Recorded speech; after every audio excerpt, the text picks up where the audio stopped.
Welcome to Physician Heal Thyself, the podcast, empowering you to take a whole person approach to your well-being, spirit, soul, and body. Join me, your host, Dr. Lara, naturopathic doctor, entrepreneur, and a servant of Jesus Christ. We are not just a body, we are spirit and soul. It's time to integrate medicine and spirituality into our healing. Let's get started.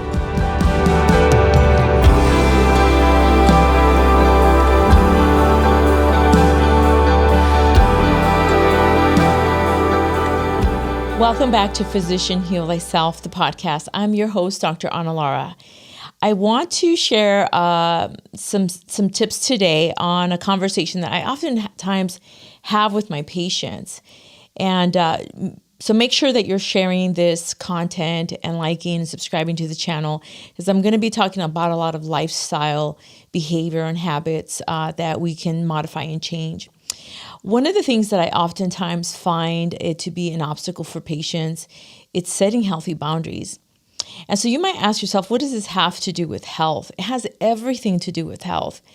If you're not able to communicate your wants, your needs, your limits, it makes it very difficult and creates a level of stress, whether it's emotional, psychological stress, ultimately resulting in physical, as a physical stressor and ultimately manifesting as disease. So I put together a guide that I'll be sharing, providing in the notes of this description, that you can access this guide for free on my website. And it's on how to set healthy boundaries. So I developed these 10 steps on helping people with setting healthy boundaries. And I actually did this during my medical school, when I was in medical school. As I was starting to work with patients in the clinic, I started to notice that a lot of them didn't have healthy coping skills or ways to communicate in healthy ways, their feelings, their wants, their desires, or their limitations, what's okay with them, what wasn't okay with them. And part of that had a lot to do with childhood trauma, or just the way they were, raised to be. And so there was a lot of limitations that they were setting on themselves on how to feel their emotions, how to know when someone crossed a boundary. What is a boundary, and how do you communicate it? How do you assess all of that? So I want to talk about how to do that, how to go about establishing healthy boundaries with people.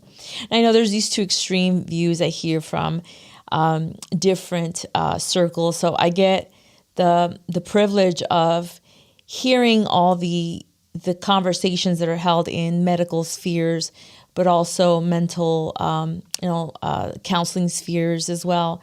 And then also the, religious Christian perspectives on setting healthy boundaries. And I think it is your responsibility to be informed on these topics, because we can oftentimes go into an environment that appears to be safe and friendly, and there's community there. And we go in with an open mind, an open heart, and open hands. And oftentimes it's these environments that people take advantage of you, right? That boundaries are crossed, that you're being, taken advantage of. And then you find yourself feeling terrible about what's going on in the situation. So I want to share some tools that, you can use in your everyday life. And these are things that I have also implemented and learned throughout my life, right? So if you grew up in an environment that was very controlled, and you were not allowed to voice your opinion, your emotions, your feelings, and contrary, you were actually taught to suppress your feelings, to not listen to them, to ignore them, ignore your emotions. That's always a red flag. I always tell people, if someone says, don't listen to your feelings, that's going to open you up for, to be controlled and manipulated. God gave us emotions and feelings, and it's our responsibility to be able to identify the feeling, right? Yes, feelings can sometimes lead you in the wrong way, but not all the time. They're there for a reason. They're indicating something to us, something that's off. And so what we need to do is use our intelligence and take that feeling, take that thought, and assess it and ask, where's this coming from? Why am I feeling this? What's off? And if you have, I hope you have a relationship with God. And if you don't, start one. I always take it to God and say, God, what is it about this situation that's making me feel uneasy? What is it about it? And so we're going to talk about just some scenarios of situations I've been in that and how I approach that. But the very first thing you need to identify in setting healthy boundaries that I find, like I said, adults, people in their 50s and 60s and older have never learned these things. No one ever taught them. No one ever presented that they have options, right? And so you want to make sure that number one, I'm gonna go over 10 steps, but number one is name your limits. Everyone has a limit. What are things that you are unsure about, that what are things that you're willing to put up with, and what are things that you're not willing to put up with. So you need to be very, very clear about your wants and those things you don't want to happen, right?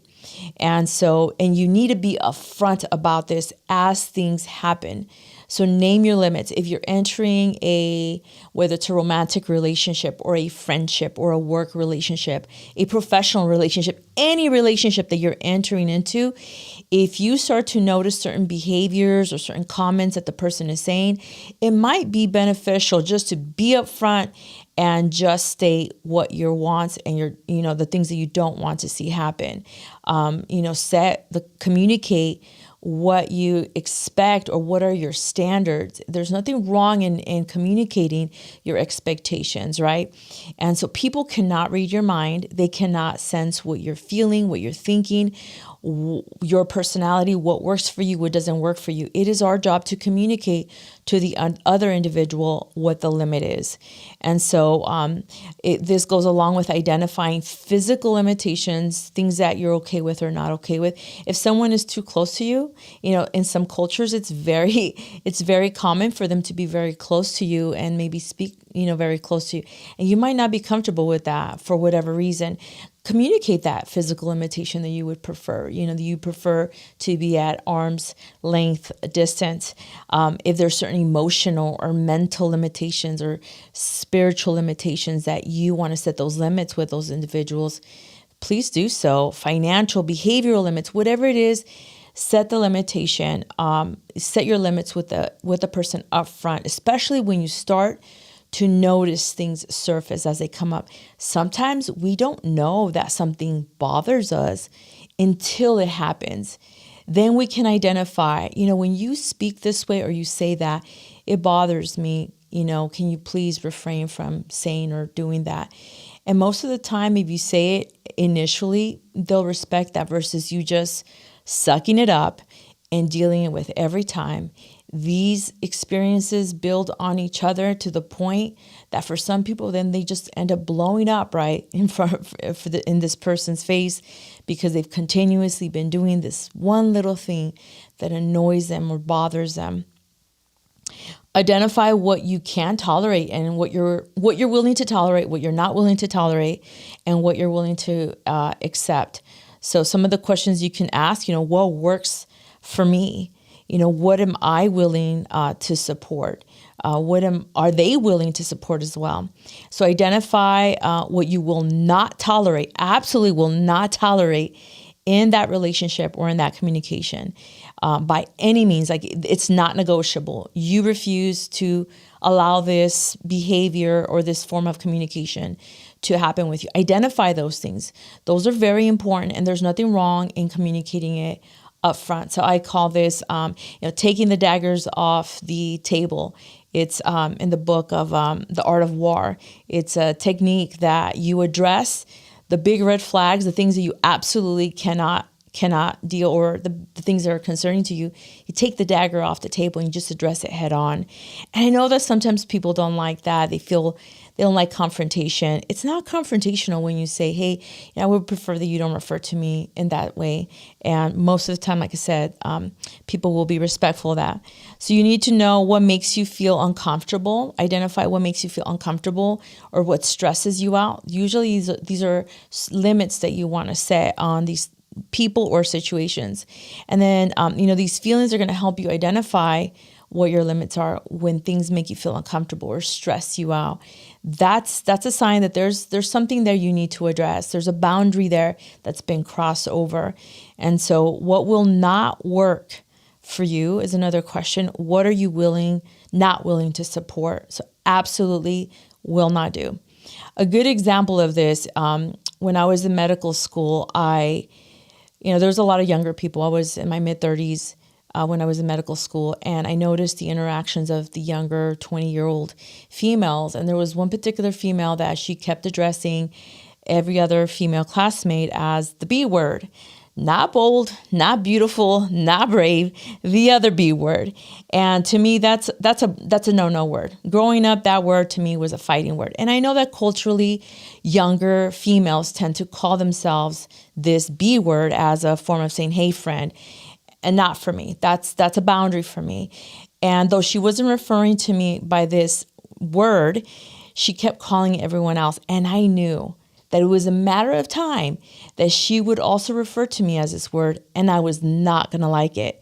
So before it got to that point, and early on, as I witnessed her behaving in such a way, I called her out in a kind way and said, hey, just so you know something about me, I never want you to refer to me as that word. I don't refer to other women using that term, and I don't like other people referring to me as that term. I'm just letting you know ahead of time, I am not the kind of person to speak to that way. So I want to be respectful to you, and I want the same respect. Not only did she ever not use the word on me, never refer to me as that, I noticed that she started to change her behavior and not call other females that word as well. She wasn't referring to them as a B word anymore. And that's what I was witnessing, is that she was being mindful of not using that word.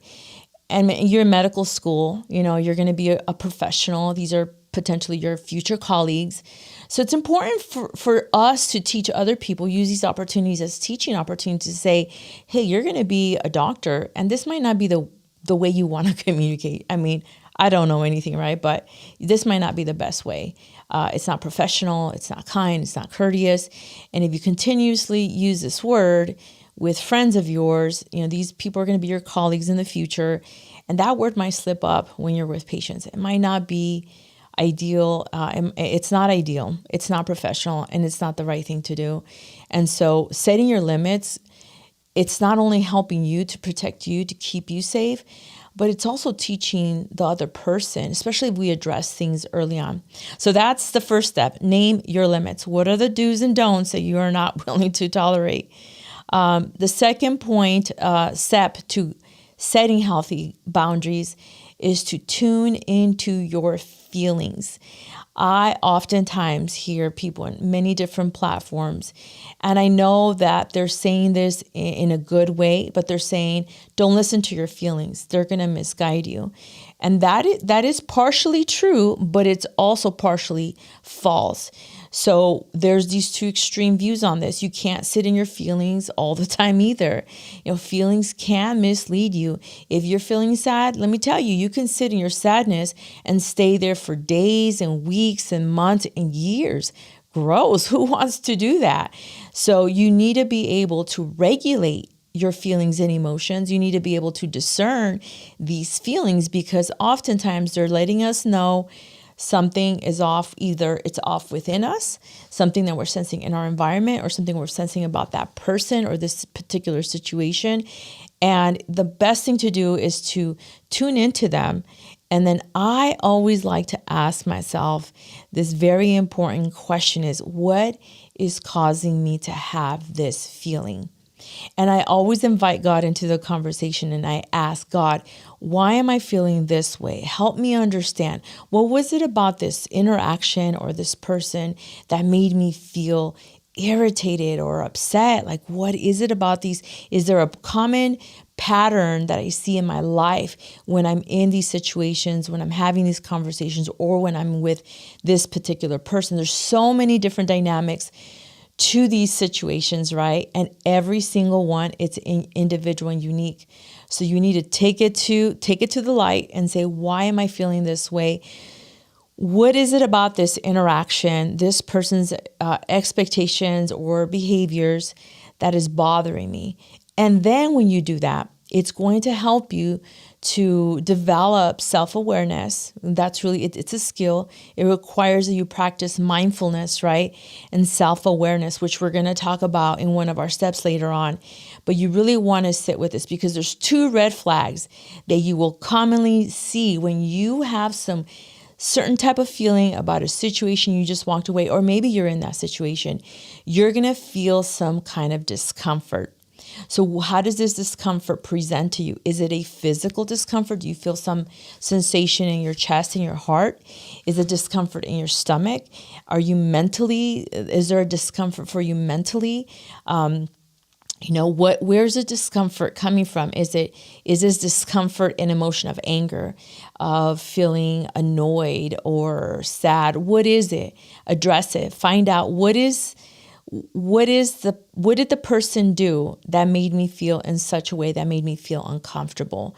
Did this person cross certain physical boundaries, that it was too sexual and you felt their energy? So you need to be able to identify that sign to be able to set the boundary. So don't ignore the feeling. Your body's telling you something. Your nervous system, more than anything, is telling you something is off. So our nervous system is designed to for you to sense, are you safe or are you not safe? And I've talked about this in many episodes, where your body's able to tell you, if you're safe, you're not going to feel uncomfortable, right? This person's not crossing any boundaries. But if you're feeling any kind of doubt in your mind, any kind of feeling, you want to be able to ask, has this person violated my personal space or a boundary with me? And have they crossed the line, right, in some sort of way? And that could be mentally, emotionally, physically, spiritual. There's a lot of spiritual boundaries that sometimes people cross. And the other way that someone has violated your boundaries, right, your space of feeling safe, is if you walk away from that situation, that conversation, and you have any level of resentment. Usually the resentment is towards yourself. Rarely is it towards the person, but sometimes it could be resentment to the person or the situation, or resentment to you. And it looks like this. You start to think and question yourself, and you go through the process. You're kind of going through remembering what the person said or did, and you start to say, I should have said ... I should have said that. I should have done this. Why didn't I say something? You start to play the whole scenario, how you could have handled that differently. And you walk away feeling resentful, feeling icky, right? So these feelings come up. It's because you feel like you were taken advantage, or you were not valued, appreciated, you were not seen. There was a level of disrespect, whatever it is. This is usually a sign that someone pushed that boundary and it bothered you. So acknowledge it. Even if you already walked away from the situation, acknowledge it, address the feelings, and you can go back and say, hey, you know what, Jim? That thing you said the other day, that really bothered me. And you probably didn't mean it that way, but I would appreciate if you're just careful about, whatever the situation might be, and name it. Address the issue, give them some grace that maybe they didn't realize they were doing wrong, but then let them know how you felt. And you can always suggest, I would prefer if you approach me this way in the future. And for the most part, people will take it well unless they're very immature, right? If they're emotionally immature, they're going to overreact and, get mad, but that's not your responsibility. The important thing here is that you communicate something. There was a violation, because usually what happens, even if they take it wrong and they go off on you, chances are that it will get registered. You planted a seed that, when I said this to her, she didn't like it. So I'm going to be careful, not to do that next time. Unless they're narcissistic, then they might just use that against you. That's a whole different conversation. So yeah, when someone else is imposing their expectation, their views, their values on you, you're going to feel that. So, tune into your feelings, address them, don't ignore them. This is going to help you, grow and build on this, and keep asking, what is this feeling? or what's causing this feeling, and what is it teaching me? What is it that what is my attention? What am I supposed to get from this situation, basically? The next step is 3. It's be direct. I think women have a really hard time with this one. Men tend to be okay, but, or people who are just very cool, calm, and collective, they want to keep the peace. They have a hard time being direct with people. And there's different situations, right, that's going to call for different levels of being direct. So if it's a complete violation where it's violating your safety and it's causing you harm in any sort of way, yeah, your level of directness is going to be a 10 out of 10. You want to be able to stop the person and be straightforward. And I'll give some scenarios as well. But if it's not a big offense, you can be clear cut to the point of, what's going on, and set that expectation. Be direct. Be clear about it. If you dance around the issue, it won't be clear to the other person what they're doing wrong. And oftentimes people just, they're just naive about what they're doing. They're not being mindfully aware that what they're saying or what they're communicating is hurtful. And so you want to make sure that others, sometimes there is differences in personality and culture. And so you want to be able to identify, maybe it's a cultural thing they're used to. Although I will say, I do not appreciate when people use the cultural thing as a cop-out. For example, I've had people say, well, I'm a New Yorker and I'm just like that. No, there's some discernment you got to have there. If this person's being straight out disrespectful to you, they shouldn't just say, oh, well, I'm from New York and that's just the way I am. That's a way to excuse their poor behavior and say, yeah, I understand you're from New York, but this is how I would like for you to approach me. Like, you don't have to cuss at me, right? Speak to me this way. And we can always educate people how we would like for them to communicate with us. So I always take into consideration that there might be some personality and cultural differences, but that's always a teaching moment for them to let them know this is how I would prefer to be addressed or approached in the future. Understanding that this might be your background, but this is my background, and I don't like to get along that way. So just be direct in explaining how you would like to be approached. Bottom line, don't dilly-dally around the issue. Just be direct. And a good example of this, I have a teenage daughter, and when she was a preteen, she was facing some issues at school. And you know what, parents, as much as you love your children, you're not going to be able to follow them everywhere they go. So it's important to teach children how to also set, especially children, how to set healthy boundaries. You're never too young to learn that. So my daughter was just my oldest daughter, she's just very sweet, very sensitive person. And ideally, we would want the world to be filled with people like her who are loving and kind and generous and considerate. But she was coming across classmates that were not considerate of her and were rude and so forth. And so I would tell her, I would role play with her and say, okay, well, how do you tell him to stop? And she would be like, stop. And I'm like, oh my God, that sounds so whiny. And it sounds like a victim. It doesn't sound like you're really defending yourself. And so I would give a scenario. If someone was going to come and attack you, push you down, and, possibly even sexually assault you, would you speak to that person the same way? Stop it. No, you would say stop and push them. And so that's a level of directness that if you're in physical harm, your level of directness would be a lot higher. So your tone has a lot to do with it. And there's some situations that you don't want to sound too abrasive, right? You want to be direct. Like I did with a young woman that I told her, hey, that word, don't use it on me. That's pretty direct. I mean, you can't have any misunderstanding with that. Don't call me that word, period. And that's really all that you need to do, period. Don't call me that word again. Step number 4 is give yourself permission. This is really big. I find this to be a very important step, is giving yourself permission, especially when you've had a lot of childhood trauma.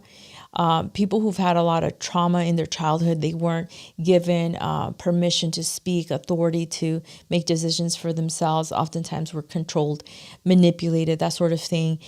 You're an adult, and still that inner child needs healing and needs to be reminded that I have permission to take power and authority, to speak for myself, to make decisions for myself. So give yourself permission to speak up. So some big pitfalls are feelings of fear, of guilt, or self-doubt. And these are obviously wounds that need to be dealt on a much deeper level than just setting healthy boundaries. This is more inner work that the person needs to do.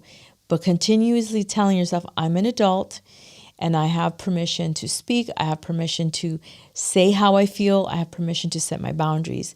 Don't be afraid to set and enforce the boundaries, because you can have the boundary that you've mentally set or you've verbally told a person, I would prefer you not to do this. But then if you don't enforce that when they do violate that boundary, then they just keep doing it. Like I said, sometimes you have to teach people how you want to be treated, and that's just the reality of life.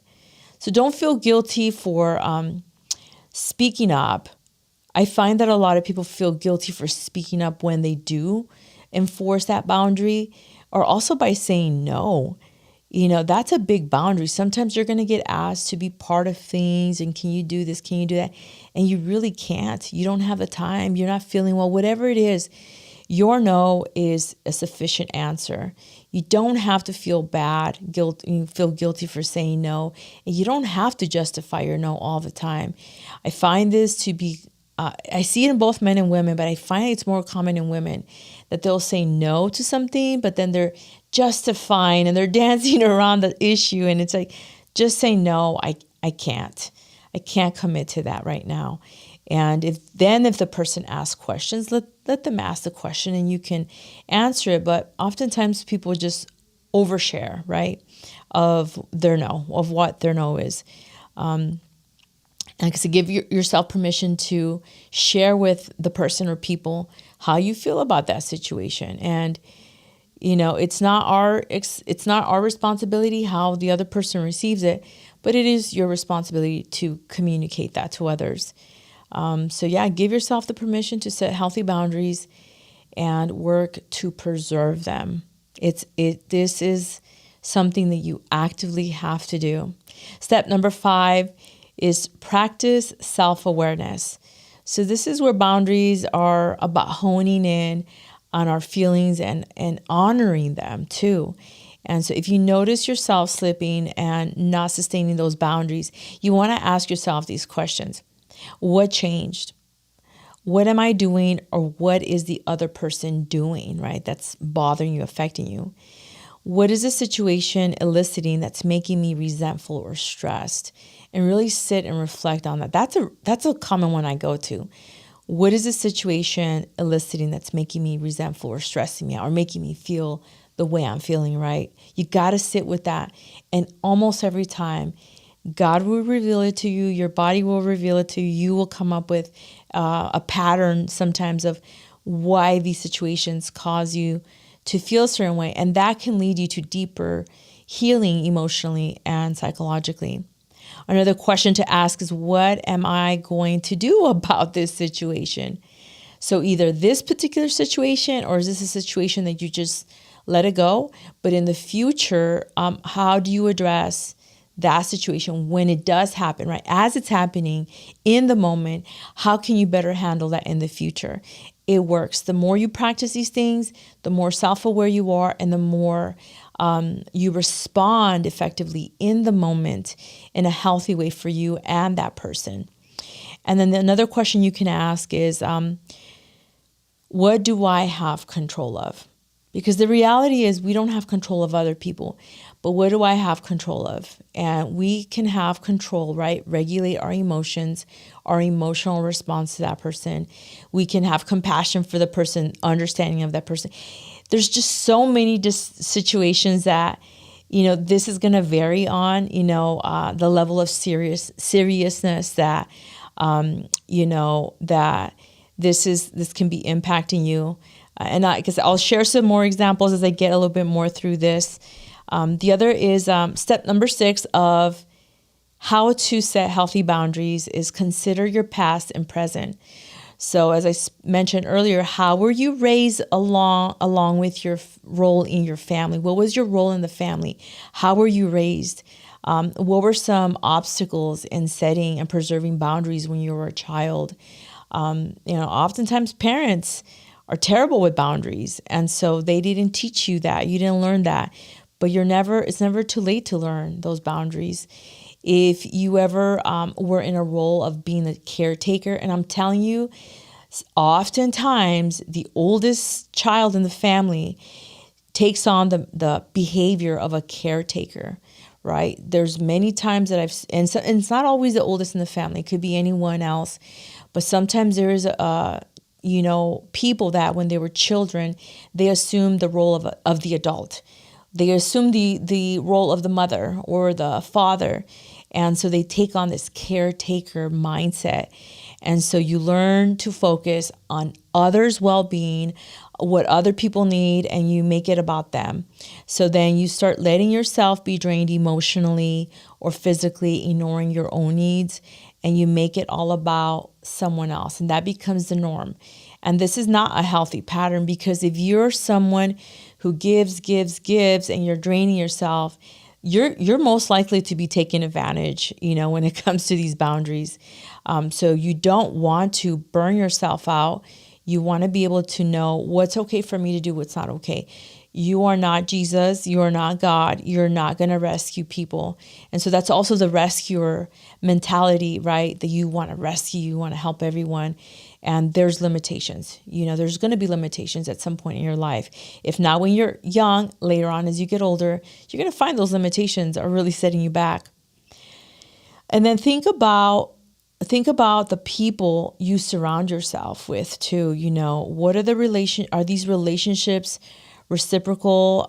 Is there a healthy give and take dynamic in those relationships? Because if your relationship is very one-sided and you're the one giving and giving and giving, and this other person's not, reciprocating, you're going to find yourself being resentful about that relationship.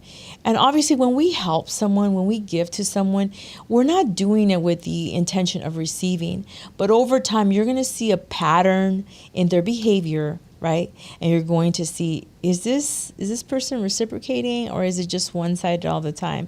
And so you might want to start to set some limits, meet them where they're at. Don't go over and above and beyond to the point that you're burning yourself out, you're crashing and burning, you're taking your health and your well-being and putting it on the back burner and not taking making yourself as a priority. So assess to see if your environment is healthy. This is a big one.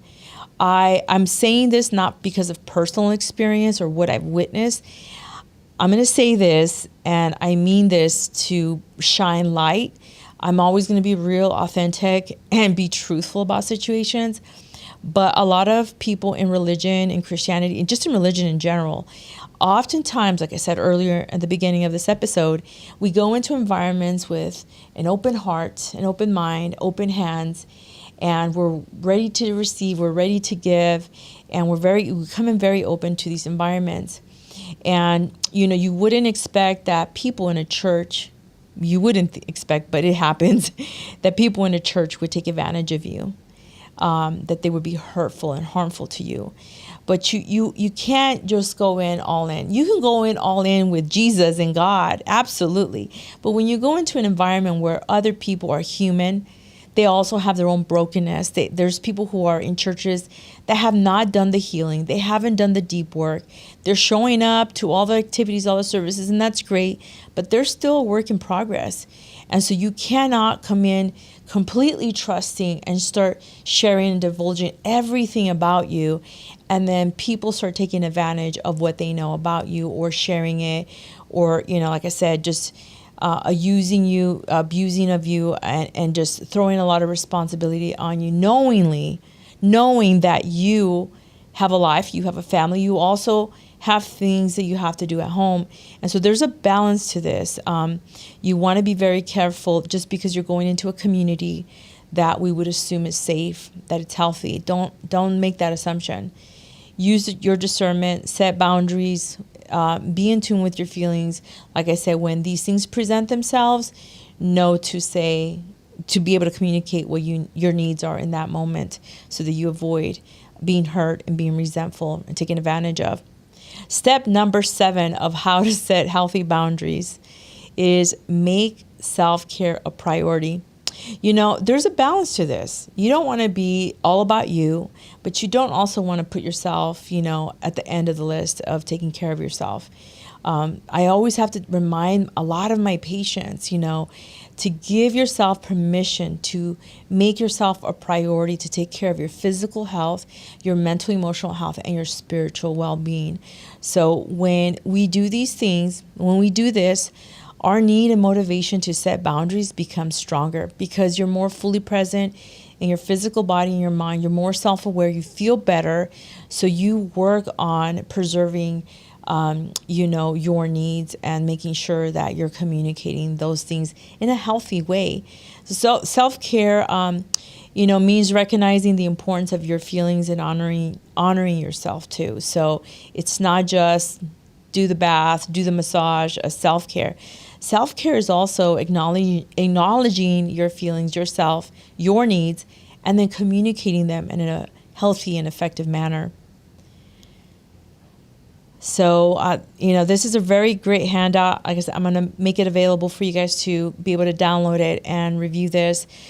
But these feelings, serve as important cues about our well-being and about what makes us happy and unhappy. And if something's making you unhappy, there's nothing wrong with you communicating that. If people are closest to you, love and really care about you, they want to know what makes you unhappy so that they can adapt, right, to your needs as well. Putting yourself first gives you the energy, the peace of mind, and positive outlook to be more present with others and be there for your loved ones. If you're not making yourself a priority, you're giving them a percentage of yourself. If you are only 50% feeling good, then that's as much as you can give. You can't go above and beyond that. So I always say when we're in a better place, we can be better in the roles that we play in. So if you are happier and healthier, you're going to bring a lot more happiness to an environment. So your well-being is a priority. And I've always, when I became a doctor, I said, if I can help people be healthy, they're going to be happier, and we can make a happier world, right? People are happier, you create a happier culture. When people are not feeling well, they're very depleted, they're chronically ill, it's very difficult to feel happiness during that time. And so just be mindful of that self-care is a priority in helping you set healthy boundaries. Step number 8, seek support. If you really struggle with this, get some help, whether it's a support group, whether it's getting, some counseling, some coaching. There are great coaches around these topics. Sometimes good friends can help you in setting healthy boundaries. Ask them, what do they do to set healthy boundaries? How do they react? How do they respond? What is their process of assessing when they're in these situations? Church groups, there's sometimes church groups that you can also seek help. And so, sometimes I'll tell you this, the most difficult people that we have, let me rephrase that. We have a harder time communicating our boundaries and setting our boundaries with the people that are closest to us. Sometimes we can communicate them, but do they receive them? Do they respect the boundaries? It's family and close friends are sometimes some of the hardest to set those boundaries and then hold them accountable, right? So sometimes you do need to seek professional help on helping you because there's a lot of different level of people breaking these boundaries with you. 9, be assertive. You can't expect others to read your mind. I've said that before earlier. You can't expect them to know what hurts you. Like I said, the person from New York City is going to have a much more resilient and tough personality, and they can handle a lot. Where if you're this soft, person from the South and you're just very pleasant and welcoming, that might be too abrasive for you. And you still have the right, to be able to share with them. I understand you're from New York and this is kind of your culture and how you behave, but it doesn't work for me. It hurts my feelings. Whatever it is, just communicate it to them. Hopefully they're understanding. And if not, that might not be someone you want to interact with a whole lot anyways. So setting boundaries is going to require that you are assertive in your communication, especially when people cross that boundary. You definitely want to be assertive there.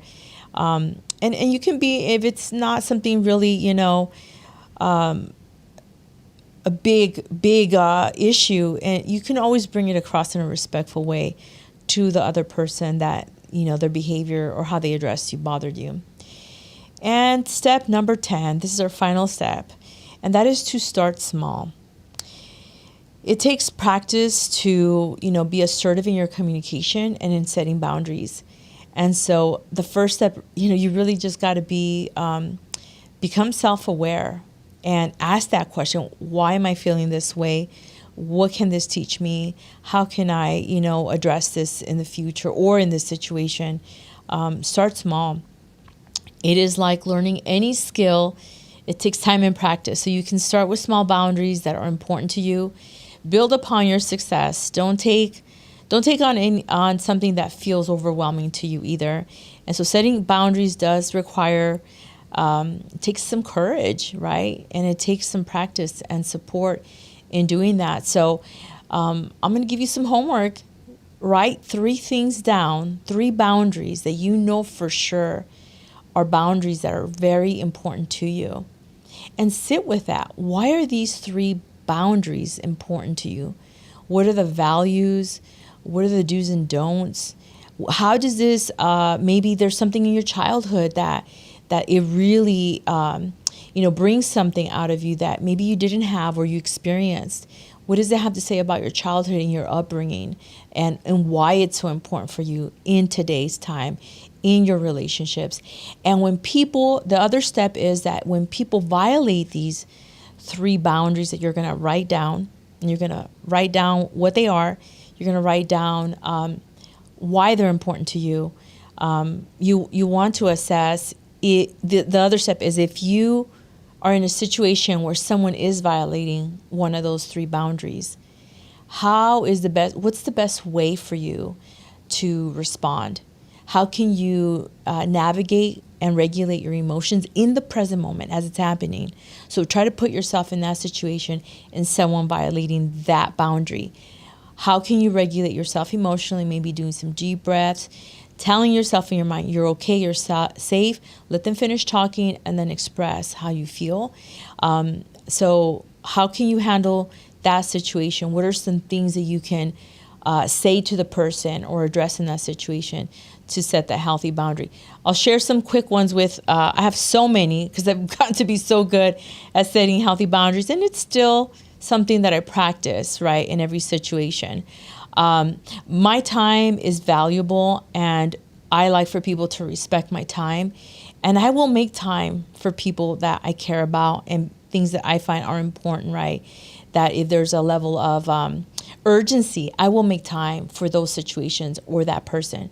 But if that person disrespects my time by showing up ridiculously late, I'm not talking about 5 or 10 minutes late, like 30 minutes late, or they fail to communicate, they're not able to meet me, and then they just don't show up. They fail to communicate right that we need to change in our time that we're meeting. To me, that to me is a boundary that they've crossed, because oftentimes I'm juggling so many things that if I'm making time for this person and then they don't even have the audacity, the respect to tell me ahead of time, I have a change of plans. That to me, especially in professional relationships, that to me is a big red flag, and it's not something that I'm. One time it's okay, but when you start to see a pattern, you got to call it out, and that I am very direct, very assertive, to the point, and say, hey, you know what? I made time for this, and you failed to communicate. So, in the future, like don't even bother to set an appointment with me for these things. bottom line. And that's because my time is valuable. Your time is your life. And if someone doesn't respect your time, they don't respect your life either. So that's one of the things. I've recently found that, in business owners know this. We network, we talk to other businesses, and what do we have in common, that we can refer clients to each other, customers to each other when the time is appropriate. I oftentimes get approached by people who know me. They've known that I've been in business for X number of years. They know me for this time. They fail to know who I am, how I work, what I do, what my dynamics are. And they're quick to ask for business. Like, hey, can you send me your patients? I do this, X, Y, Z. And I'm like, you don't even know what I do. You don't even, what makes you think I would refer my patients to you? Not understanding who I am as a person, because as a doctor, I am very mothering and nurturing and protective of my patients. I'm like a shepherd for my patients. And I would never refer a patient to someone who I don't fully know and trust, because that's my name on the line. If I refer a patient to someone and they have a terrible experience, I feel responsible for that because I led them in that direction. And so that's when people approach me that way, I say, hold on, before we do that, let's get to know each other. That's a boundary I have. Don't assume I'm just going to send you people. Like, I'm not going to do that. So, people interrupting my conversations, you ask me a question and I'm talking to you and you just interrupt my conversation, that's a boundary for me. Then you're not really listening to me, and then I don't want to listen to you. And so that's a very important boundary for me, is listen with the intention to understand the person, or just don't have the conversation and stop wasting time. So there's many, many, many areas of boundary setting that we can continue to go into. But I wanted, like I said, to just bring this up because I find that a lot of times my patients, they just put up with poor behavior, toxic behavior oftentimes from family members, from friends, in work relationships, so professional relationships, or even religious relationships, like church relationships they have. And that's never okay. You need to look out for yourself and your well-being, and there's nothing wrong with communicating that. And there is a way to communicate those boundaries in a healthy and respectful way. So I hope you've enjoyed this conversation on setting healthy boundaries and how it can have a huge impact on your health and well-being, right? And so I always say autoimmune conditions and cancers oftentimes have this component in there. You haven't communicated your true authentic self. You haven't set those boundaries. You've let people step all over you. And internally, you have this internal war with yourself because you haven't communicated that to people in your life, in your environment, those closest to you. So I'm going to make this guide available for you so you can download it from my website. If you have any questions, feel free to reach out. Make sure you share this episode with someone that you feel can really benefit from learning how to set healthy boundaries. And as always, I hope you've taken a lot of great value from this conversation. And until next time, be blessed. Thank you for listening to Physician Heal Thyself, the podcast. If you like what you've heard, please like, share, and subscribe.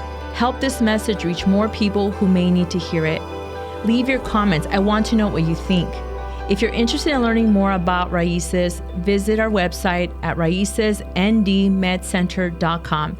Until next time, be blessed.